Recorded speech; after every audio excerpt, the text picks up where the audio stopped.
From self-funded to soliciting donations. Donald Trump prided himself on funding his White House run from his personal checkbook, but tonight Trump will hold his first presidential fundraiser. So what does this mean for his self-funded status? Donald Trump's son, Donald Trump Jr., goes on the record. Nice to see you, Don. Good to see you, Greta. How are you?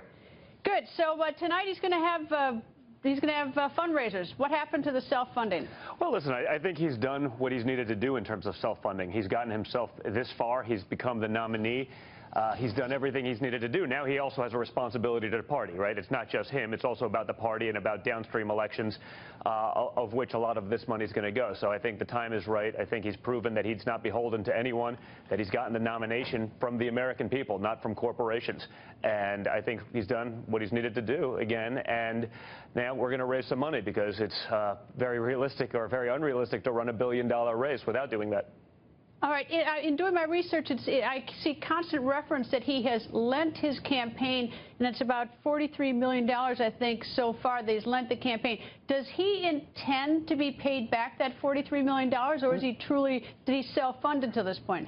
No, I mean, that's his point. He said that vocally. I mean, he has self-funded that. That is his money. That is his contribution to the country.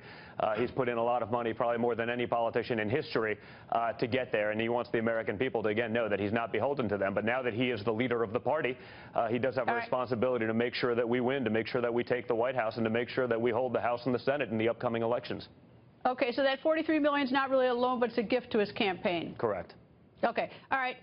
He's in New Mexico. Governor Susana Martinez, who is a Republican, she's not going to be at the event tonight. Is that a snub of your father? You know, honestly, I don't know. I think it's, something that's gone on over the last couple of months is that he's united a lot of people. If I look even at the last few weeks, all of the parties coming together.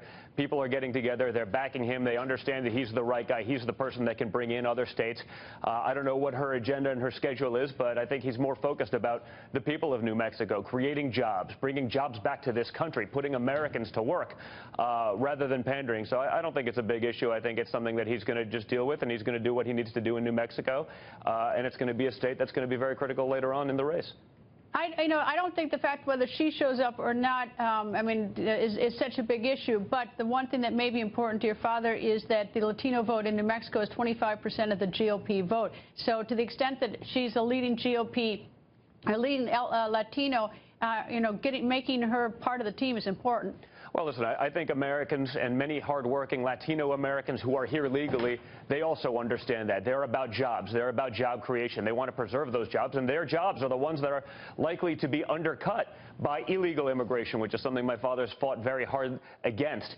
So, I think in the end, when people realize that and they get past the media soundbite and the way the media has tried to vilify things, and they really look to the bottom line, both Latinos and, frankly, African-American youth with, north of 50% unemployment, the highest of all time. Those are the people that are most affected by illegal immigration. That's what my father's always spoken about. So, I've never been to another country around the world where I haven't had to go through a process to get into the country. We shouldn't be any differently. We should be thinking about Americans first, preserving American jobs, and making sure that those jobs and wages aren't undercut by people who don't belong here and haven't gone through a process legally. Don, thank you very much for joining us. It's my pleasure, Greta. Thank you very much.